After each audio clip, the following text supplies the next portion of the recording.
A few locomotives of each type were fitted with different valve gear. The Caprotti system offers, theoretically, better breathing and therefore better performance, but only at the cost of more complication. You can see the spinning drive shafts which operate cams like in a car engine. The basis of a cam drive machine is that you can separate the timing of the cutting off of the steam entering the cylinders from the timing of the releasing of the steam from the cylinders. In which case you can let the steam linger longer and do more work and release it later. With conventional valve gear, if you cut the steam off early, you also release the steam early because the two events are joined together. So I can see the desire for an improvement using that valve gear, but I do wonder whether such a complicated thing can work on a primitive machine. The fact that so few were given Caprotti valve gear suggests no great advantage was found, and most of the new Standard 5 engines were left with conventional valves.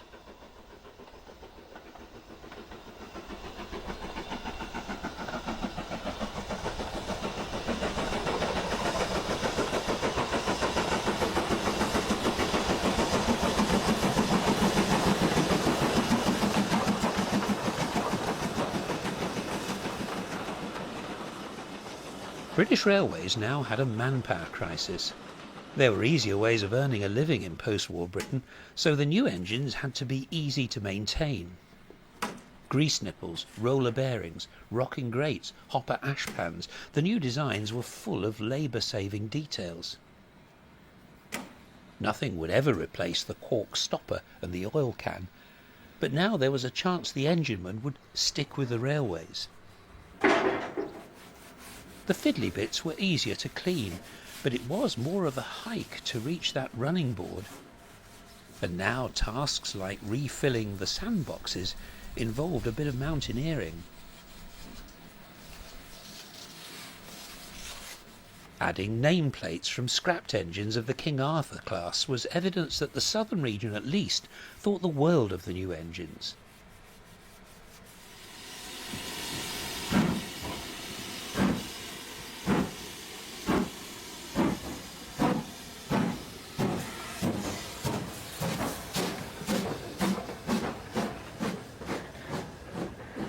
For some firemen, this was the first padded seat they'd ever seen at work, and the driver had his comfy corner too, with all the controls grouped logically. There was no pretending the Standard 5s were pretty. Those steps up each side of the smoke box were so big that the boiler barrel itself looked a bit weedy. But by and large, the 5s were a success.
In the same way that the Black 5 had been the basis of a new mixed traffic locomotive, so a new family of tank engines had their roots in LMS soil.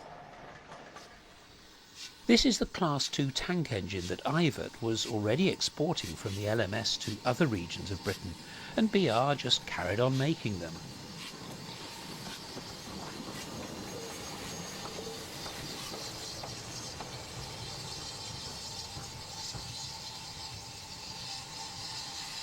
It was a go-anywhere machine for the smaller jobs, and it had a twin brother, the same engine, but with a tender to give extra fuel capacity.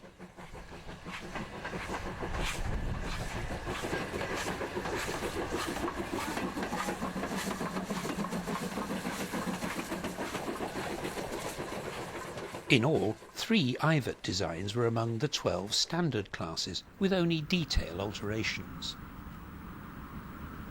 They could be found tootling along in various corners of Britain, often flushing out geriatric locomotives which had escaped scrapping in quiet corners. The crews liked them, but not as much as the hard-pressed shed-masters did, for these were among the lowest maintenance engines ever built.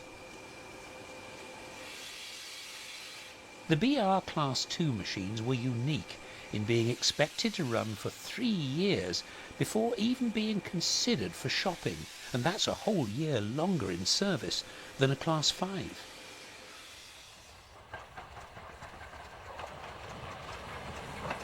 They were modest little machines, except for their commodious cabs, which looked like they belonged on larger locos, and of course they did, for all the standard cabs were much the same, and an engineman could hop onto any of them and know where everything was.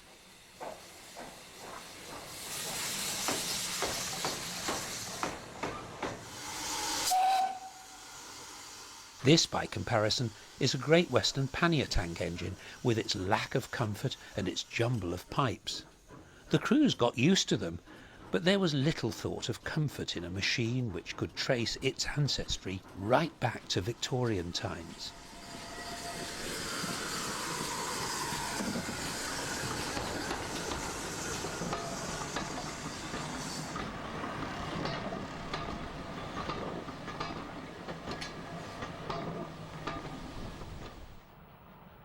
Here's a little Ivat galloping along at nearly a mile a minute with 6 coaches.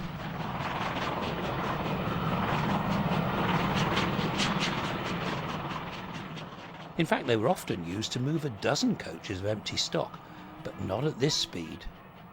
Pushed too hard, and the limits of the Class 5 engine soon becomes apparent.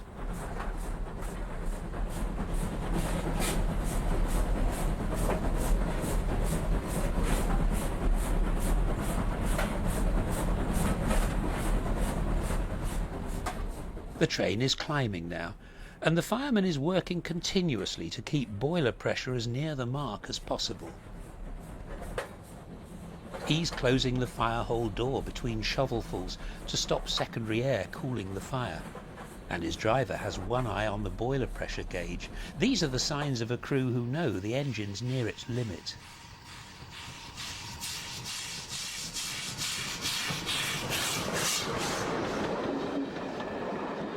A bigger machine of the same pedigree was called for, and once again the Midland region had just the ticket.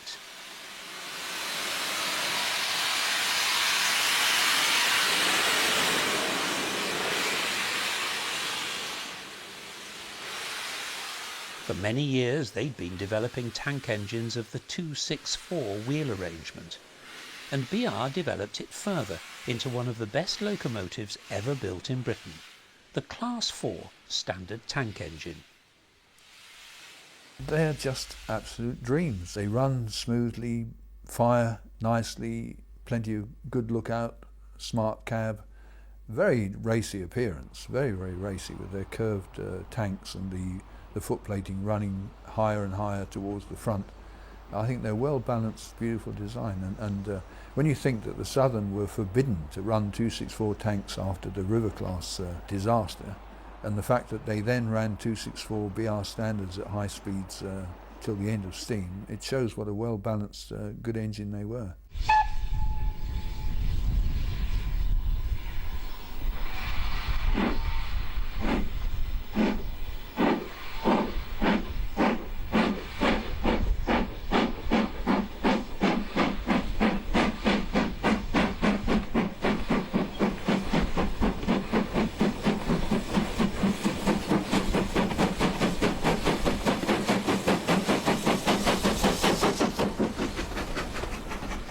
5 feet 8 inch wheels and a tractive effort of more than £25,000, a standard 4 tank could do just about any job.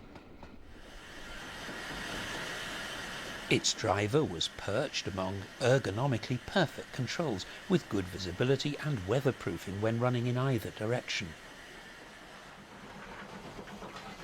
Across the cab lived the fireman, with all the room in the world to swing the shovel. His controls, like dampers and injectors, were all within easy reach.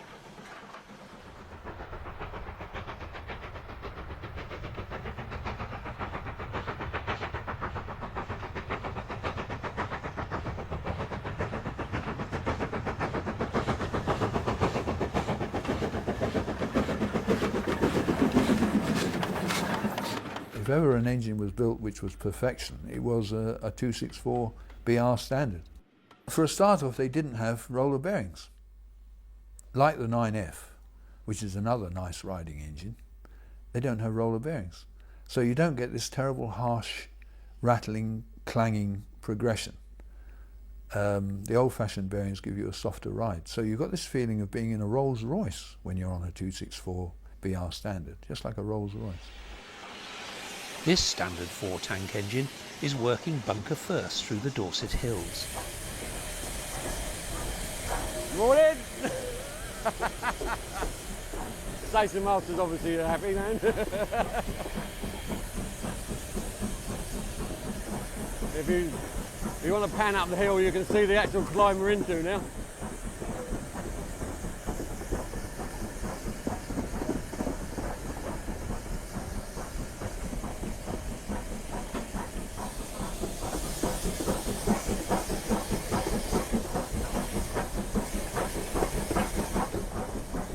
Opening the regulator up.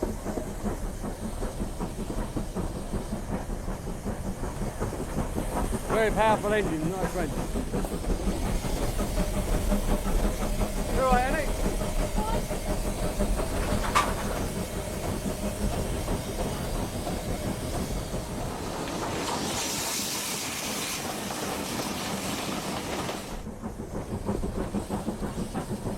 Got to check on the train every 5 minutes, so here we go. Steam chest pressure going to the cylinders, and the other one the steam chest to the boiler. Water's good. We only have one brake, and that's a steam brake on this engine. We're running at 50%. Lock in the rack.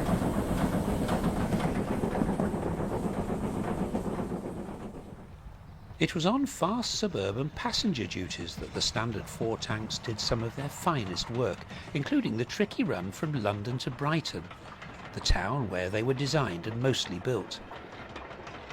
They were pressed into service on tricky commuter trains where point-to-point timings were hard to achieve. The standard of enginemanship was high, for these were heavy trains. Oh, about 6 coaches, 6 to 10 coaches. A bit of a sprint going to East Croydon. First stop East Croydon. I think the timing was really tight. On that Brighton line, it's a line that doesn't get any glory because it's only a short line, but the timings were very tight over short distances. Like the Brighton coachmen of the Georgian days, Brighton enginemen weren't given an awful lot of credit. But they still had to manage the thing, even though it was over a short distance, and they were very, very smart men. In the preservation era, these ultimate tank engines have been eagerly seized upon as ideal for the typical heritage line operation.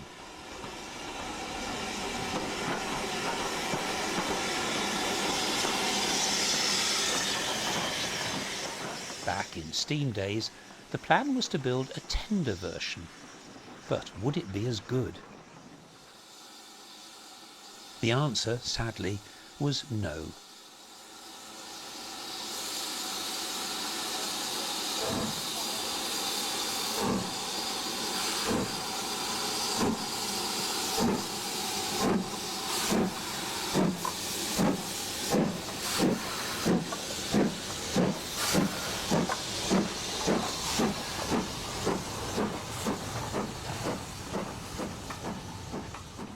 single chimney form, the steam raising ability of these engines turned out to be a disappointment. They weren't very well regarded.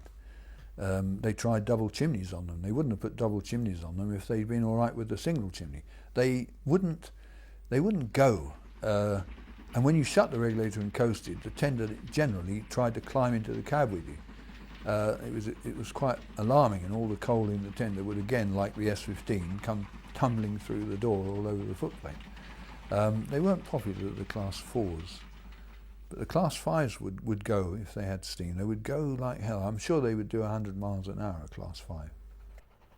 The other Class 4 engine was smaller and of the 260 wheel arrangement, and it was the third of the Trio EV engines based on Ivat designs for the LMS.